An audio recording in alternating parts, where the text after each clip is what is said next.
Welcome back to another edition of Through the Smoke, a Miami Hurricanes football and recruiting podcast here on the 24/7 Sports Network. David Lake, joined as always by Gabby Urrutia. We're here to discuss Miami's first official visit weekend of the summer. Hurricanes hosted 17 official visitors, so plenty to dive into here in this podcast. Wanted to give it out to you guys as soon as we could. But before we dive into things, let's quickly highlight a couple of our sponsors. Starting, of course, with Canes Connection. That, of course, is Miami's collective. They play a vital role in the talent acquisition space for the Miami Hurricanes. If you want to be a part of this on a grassroots level and support the program in a really meaningful way, go to canesconnection.com. Find the membership tier that best suits you. There's different perks at different membership tiers.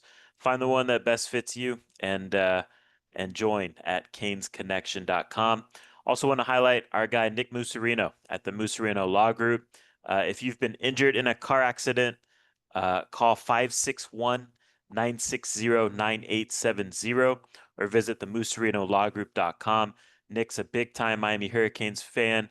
If I was injured in a car accident and needed help in that regard, he's the guy I would turn to get the most out of that situation for me and my needs. So the musarinolowgroup.com phone number is in the show notes. Okay, Gabby, I want this to kind of be like a rapid fire type of podcast because there's 17 names to just go through. So I'm just going to quickly tee you up each guy and you kind of give us the little tidbits or whatever needs to be said about each guy from a Miami perspective as it relates to coming out of the weekend.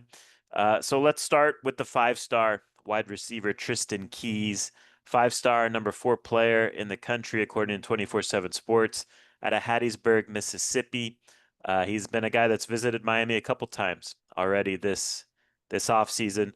Where do things stand now with his official visit wrapping up? David, I view this official visit weekend as just like a positive next step in Miami's pursuit of five-star wide receiver Tristan Keys. I think this is one that this has the legs to kind of be a long process, depending on whether you're going to buy into all the words he's saying or just kind of the vibe around this recruitment. Again, just with these high-profile players, I think you just kind of got to be cautious because these things ebb and flow, which is what I kind of wrote in our insider just from the OV intel. So I think that this is one of those situations where Miami definitely has some momentum. I think that there is some very real momentum with Miami to potentially flip Tristan Keys from LSU. I think that there is a path to Miami eventually landing a guy like Tristan Keys. I just think there's still a lot of room left in this recruitment. Again, committed to LSU, that's a tough flip on its own. And then you have schools like Alabama, you have schools like Tennessee who are in the mix. LSU is going to get the final word of the summer. He says at some point he would like to just get clarity about kind of said something where he wants his head and his heart to match on a school. So to me, kind of viewing this as just an uncommitted recruit that's kind of leaning LSU. And you got to find a way to beat LSU in this recruitment. But it seems like Tristan Keys is very much going through his options, and I think Miami is absolutely a contender for him. But yeah, just got to kind of wait and see how this thing continues to progress because there's more twists and turns coming. Five-star line of scrimmage player, uh, Lamar Brown. Miami's recruiting him. Pretty much everyone's recruiting him as a defensive lineman. That's what he wants to play. He also could be a very good offensive lineman if he decided to play that. He comes from University Lab High School in Baton Rouge, Louisiana, and that's a tough place to pull guys from LSU. But it seemed like, judging from his activity on social media, Gabby, that Lamar Brown had a good visit in Miami. What can you tell us about that situation? Definitely. I think Miami's all in on Lamar Brown. They're all in on him playing defensive line, which is what he wants to hear. That's the position that he wants to play in college. And I think Miami is continuing to make progress. They got him on campus for the first time for the pool party in the spring, get him back in for an official visit here the first week. And he's telling people don't sleep on Miami and his recruitment. I wouldn't either. I do think that Miami is a real player here. Again, you mentioned the LSU University Lab. That is a tough that's just a tough hill to climb, just with how closely that program has been connected to LSU in the past. I would also watch Texas A&M. I think the vibe coming out of the weekend is that is that Texas A&M might quietly actually be the leader in the clubhouse. The Aggies have, again, have been successful in Louisiana. I think they've found their footing there. They've been really, really involved in Lamar Brown's recruitment. So aside from LSU, Miami's also chasing Texas A&M. So those are two SEC heavy hitters that Miami will have to beat for Lamar Brown. And I think that this was a solid visit. This is the type of guy that they believe they need to land in order to continue to build a roster that's capable of winning championships. But I still think that there's still more work to do in the pursuit of Lamar Brown. But Miami absolutely did help themselves. Anthony Jones, line of scrimmage player out of St. Paul's Episcopal in Mobile, Alabama. He goes 6'4", 240, number 41 in the country according to 24/7 Sports. What do we need to know here? Yeah, this is actually one I think Miami has some real momentum with. Again, that's what I'm kind of hearing coming out of the weekend. Jason Taylor's gone into Southern California and pulled a five-star pass rusher in Hayden Lowe away from USC. He's gone into Chicago and pulled a fringe five-star in Marquise Lightfoot away from Ohio State.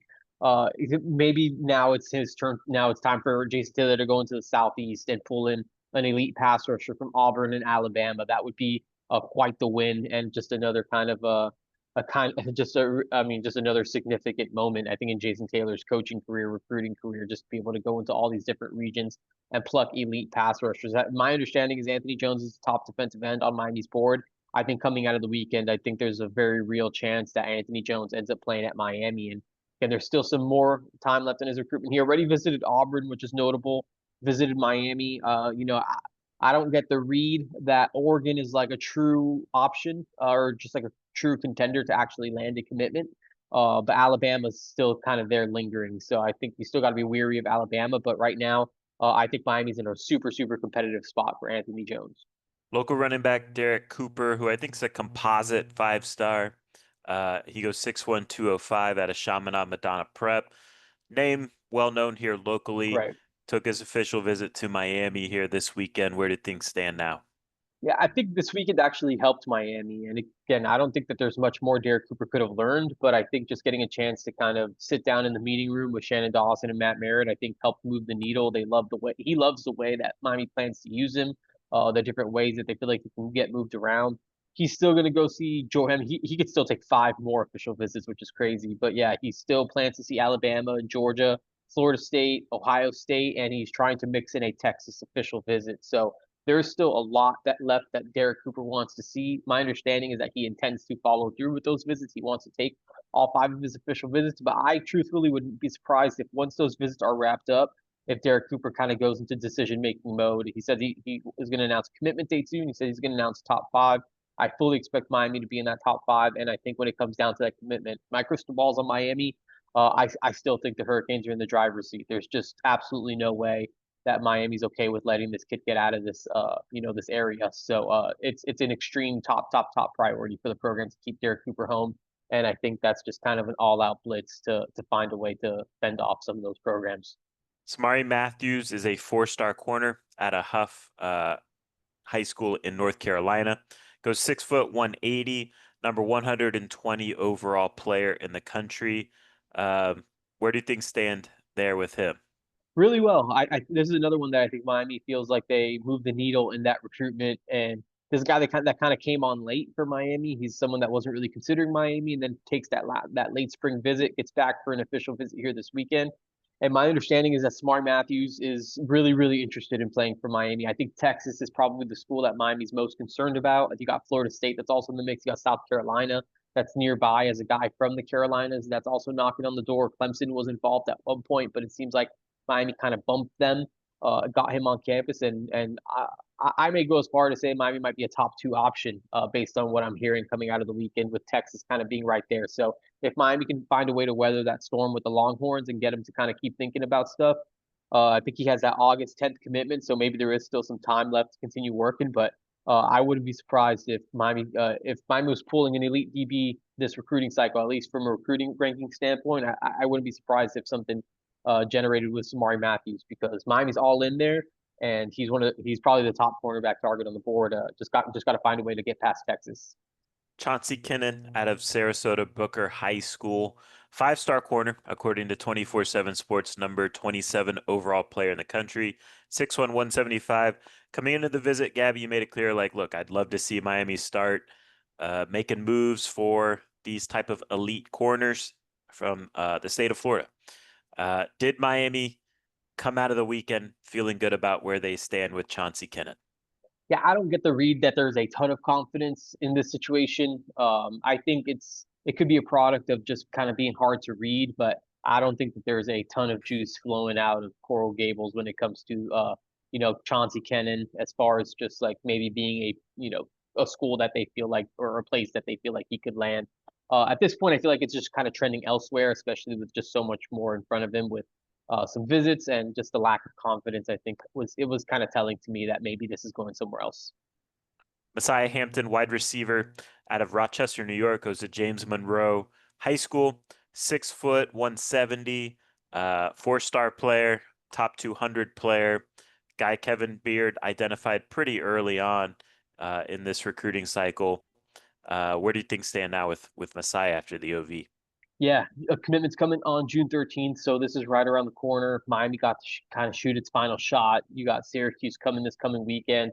In our first podcast that we recorded before, or I guess it was the only podcast, but I wrote something after it. But kind of mentioned Oregon as a school to watch. I actually think it might be Syracuse who's the one to watch here. He's going to go. That's his in-state school. That's the school that's closest by to him, and I think the Orange are all in on him. Fran Brown's all in on him. He is planning to take a midweek visit to go see the Ducks after he sees Oregon. So he will take that Oregon visit before he commits.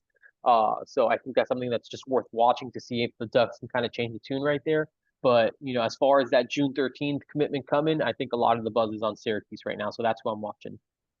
Keyshawn Stansel, big defensive tackle, athletic defensive tackle at a Clayton High School in North Carolina. Number 210 overall player in the country, four-star player. These are the type of players that Mario Cristobal wants to bring in from the Southeast. Big body line of scrimmage players, stack those guys year after year. D tackle, a big need for Miami this cycle. Did Miami make a move here? Absolutely, yeah. I think Miami did make a move for Keyshawn Stansel, and this is a guy that they've had their claws in for quite a bit. They got him down in the fall, again this spring, now down for an official visit. He was talking about how this official visit kind of set the bar for him, which is notable because he's already visited Georgia. So I think it's pretty telling about where Miami stands just as he kind of progresses and takes his next steps in his recruitment. So he's got Penn State, he's got Clemson, which is odd just because I think Clemson typically only does one official visit weekend. So I'm curious if they're doing another because he says he still plans to see Clemson, or maybe he's just going to pop in, or what that looks like. But NC State and Penn State are two more that are in the mix there. So if I think we'll know more as these official visits progress, but I know this weekend a lot of buzz that Keyshawn Stansel really enjoyed his time, and feel like there is some momentum there that he could choose Miami. Just wants to go through his official visit process. Let's see where things stand after he goes and checks out some of the rest of his finalists. Samorian Wingo out of St. Augustine High School here in the state of Florida, 6'2", 180, four-star player, number 171 overall in the country. Seemed like this is shaping up to be a Miami-Florida battle. Florida's the local school there for Samorian. What type of move did Miami make here in this official visit weekend? I think Miami's really well positioned for Samarian Matthews. I'm a Samarian Wingo. I think that they're kind of just going through their wide receiver board right now. I think they're going to bring in a few different guys. So I think I'm not sure Miami's in a rush to start figuring all that stuff out. Not to say that they don't like Samarian Wingo or they don't value Samarian Wingo, but Samarian Wingo wants to take his visits. I think Miami's okay with that because they are trying to figure out kind of what they want to do, or what the rest of the board, kind of how it ends up shaking out by the end of the summer. But I do think and I agree that this is a Miami and Florida battle. And I would not be surprised at all if at the end of the summer, when it's time for him to make an announcement, if he was, picking up a U hat. He's very familiar with the program. He's really close with Dalen Upshaw. They spent a ton of time together when he was here for spring break. That was his player host again this weekend when he was down in Coral Gables again. Those two have gotten really close. He's also gotten close with Ray Joseph and guys like Josh Moore. So he's really familiar with the players. He's really familiar with the culture and the program. So Florida is probably closer to home for him, but I think he's familiar enough with Miami where I don't even think that that's much of a factor. It's because again, he's just already been here so much and so often. So I think Miami's really well positioned, but I think that just the receiver board in general, we're going to need some more time to let that thing bake before we kind of get some clear answers there. Malik Morris, a interior or inside linebacker out of Lakeland High School, 6'1", 225, four-star player with a 90 grade, so kind of that borderline four-star for 24/7 Sports. What do we need to know about Malik Morris? Yeah, I'm not. This isn't a recruitment that I see trend in Miami's way. They've been involved for quite some time, especially kind of dating back to Derek Nicholson. But as we move forward with the linebacker board, I'm just not sure I see a situation where Malik Morris ends up at Miami. Florida's in the mix. Missouri's in the mix. I think there's maybe some Texas A&M, maybe in Alabama. I'm not quite sure what the rest of it looks like. Truthfully, if Florida wants to take him, like if Florida's going to take him, then I think that that's probably where I would imagine he ends up. But I just don't envision a scenario where he ends up at Miami. Brody Jennings, his brother back in the day, Bradley Jennings, played linebacker at Miami, started a season at Miami at linebacker during the Manny Diaz era. But Brody Jennings at a Mandarin High School in Jacksonville, Florida, corner, committed to Michigan, 6'1", 175, three-star prospect, according to 24/7 Sports. You made it clear coming into in our preview podcast that Miami's very high on Brody Jennings. Do they still feel that way coming out of the official visit? And did they make a move in terms of, trying to flip a guy from his Michigan commitment? Absolutely, yeah. Miami's super, super high on this kid. I mean, he was described to me as one of the best man cover corners in the country, probably the best man cover corner in the state. That's just that's the internal vibe on Brody Jennings. Miami's super high on him. Love him. I think that there's a lot of momentum generating towards a potential flip of Brody Jennings to Miami from Michigan. Really tragic, unfortunate, set of circumstances struck his life this past week. He suddenly lost his father. He still followed through with his visit. He, along with his brother, Oh, wow. BJ Jennings, and there was just a really terrible situation, but the family followed through with the visit.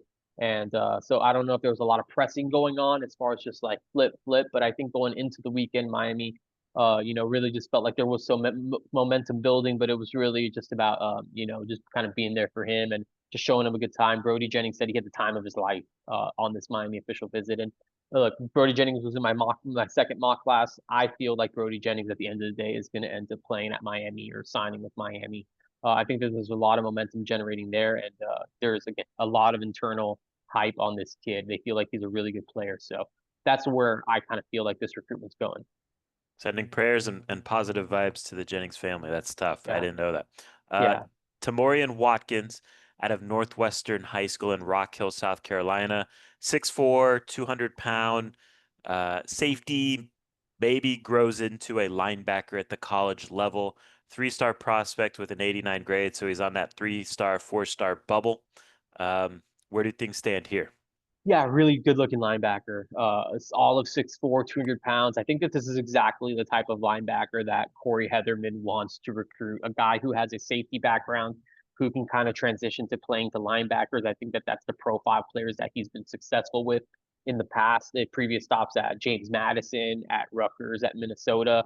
Tamarian Watkins, I think, just kind of fits the bill for what it's supposed to look like. And look, I think Miami's a little late to the party here. He's a kid from South Carolina who they offered in April, and they definitely kind of opened the door to a potential, uh, you know, just getting an opportunity to really just recruit him, right? They get him in the first weekend, and I think they made a lot of positive next steps.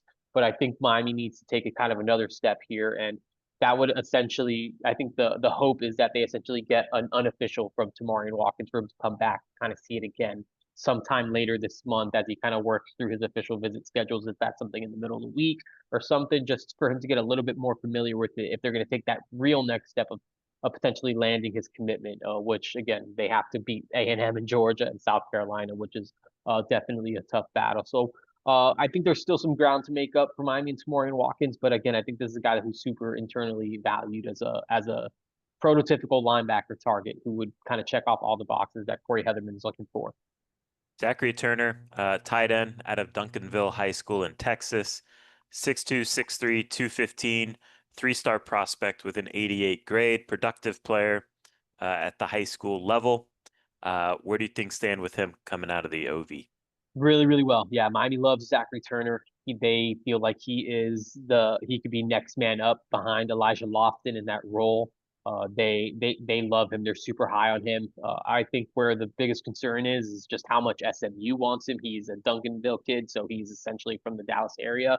He has a SMU visit coming up this weekend, so I think we just kind of wait and see how it goes to see if basically if he's going to bypass that opportunity to play at Miami, which has some people in sort of a wait and see mode. It has other people feeling confident, believing that those in his camp are open to him leaving the region, really leaving the state, leaving home to play at Miami. So I think Miami is a top two option. I would probably peg them as leader if I was kind of just if I had to kind of just jot it down. But I'm not holding my breath until that SMU visit's wrapped up because I think he's just too important of a recruit for SMU to miss out on, and I think you just kind of got to wait and see the result of that one. But yeah, really good player that Miami is super high on, and feels like he's a really good scheme fit for them on offense.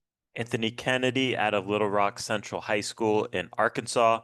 Big body defensive tackle, 6'4", 330. SEC type of defensive Yeah, tackle. Where do things stand here? yeah, this is a big interior body that could play the three, could play the nose for them. I'm not sure if I see this one trending Miami's way. Again, this is a kid from Arkansas. This was his first ever visit. He's got like Memphis. He's got Arkansas, LSU, a couple other schools that are kind of knocking on the door. And I wouldn't be surprised if he ended up at one of those schools rather than Miami at this point. Daniel Norman, local pass rusher out of St. Thomas Aquinas, 6'4", 200-pound type of guy, speed rusher. Where do things stand here? Yeah, I think Miami's super intrigued by Daniel Norman, and again, I think that there is a world where he ends up at Miami. He's going to visit UCLA and Oklahoma, so those are two schools that have a chance to make a move there.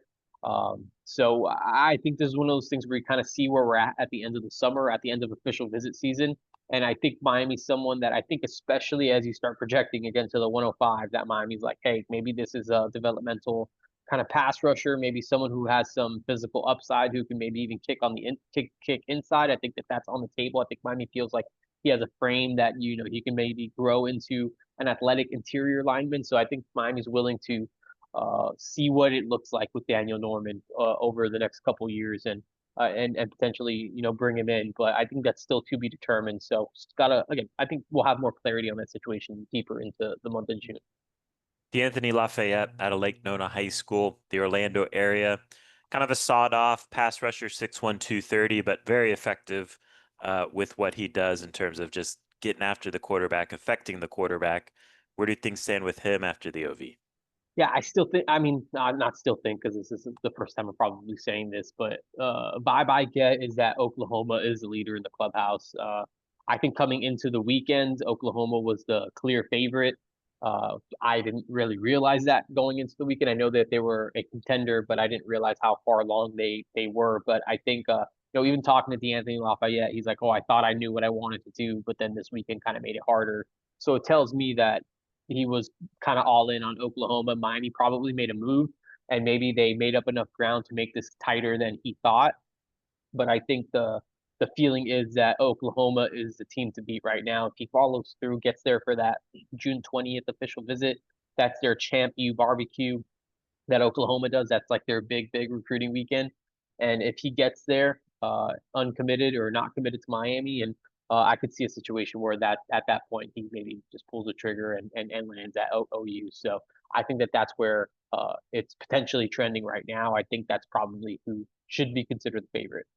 Last guy to talk about, Camden Portis, the commit, the one commit who Yeah, took his OV to Miami this weekend out of Myers Park High School in Charlotte, North Carolina, son of Clinton Portis, of course, four-star prospect.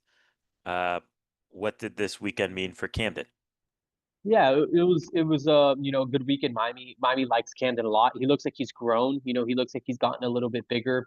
His dad was there. His dad, of course, Clinton Portis, who's now, I believe, the head coach at Delaware State. He was absolutely rocking all of the Delaware State football gear. So, gotta admit that was the first time I've actually seen anything that resembles Delaware State. So, but it was cool. It was cool to see Clinton Portis. It was cool to see Camden. And look, again, this is a guy that Miami feels like can probably play nickel for them. Once he kind of gets into college, and they feel like he's a good football player, and I think they intend to hold on. But as recruiting goes, you never really know until the kid's signed. So, with his dad at Delaware State, is that like a potential wild card here? Who knows? Maybe not, but I would just kind of keep an eye out for Camden Bourne to see if anything changes down the line. But I think right now, nothing to be too concerned about. All right, before we wrap things up, want to throw a few hypotheticals at you, Gabby. Also Do want to it. highlight we got a 60% off deal going on at 24/7 Sports for the month of June. June is a time to subscribe because it's recruiting time. Recruiting season is now. Decisions are coming here over the next few months. So it's a lot of fun to follow these high school recruiting battles in this talent acquisition era led by Mario Cristobal at Miami. So Miami's trying to get back into the top 10. I think it's possible. I think they're going to have a strong few months here as it relates to high school recruiting. Go sign up, go get an annual subscription at 60% off right now. All right, Gabby, if I asked you, who do you feel like, of the OVs, who did Miami make the biggest move for, in your opinion? Yeah, I think Anthony Jones, as far as just like significance and just where I thought it was going into it, and that could have been ignorance on my part as far as just like where things actually were.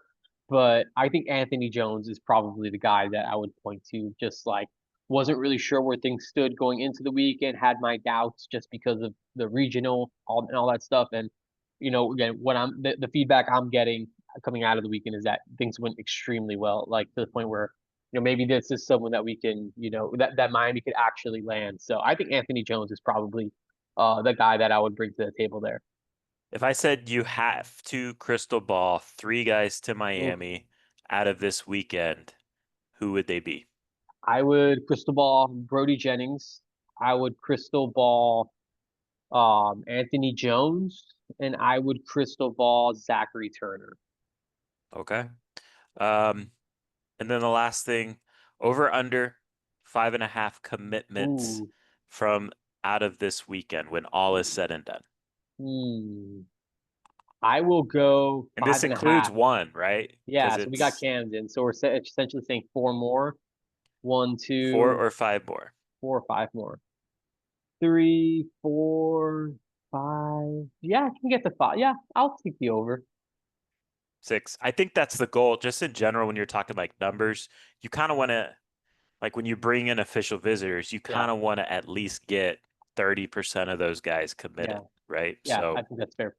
that's why I picked that number. So okay, it'll be an interesting weekend again. Like this is just the initial vibes coming out of an OV weekend, and then as things kind of settle down, when the dust settles and players get back to their hometowns and they really start to realize whether they liked it or not, that's when you kind of have a better take on where things stand coming out of official visits. But these are the snapshot, instant reaction official visit tidbits and nuggets. Appreciate Evan for listening again. 60% off at Inside the U for an annual subscription. This podcast also on YouTube at the Inside the U.com channel. So check us out there. Appreciate you, Gabby, for all your work. And recruiting never stops here in the month of June. So stay locked on to InsideTheU.com. And until next time, take care.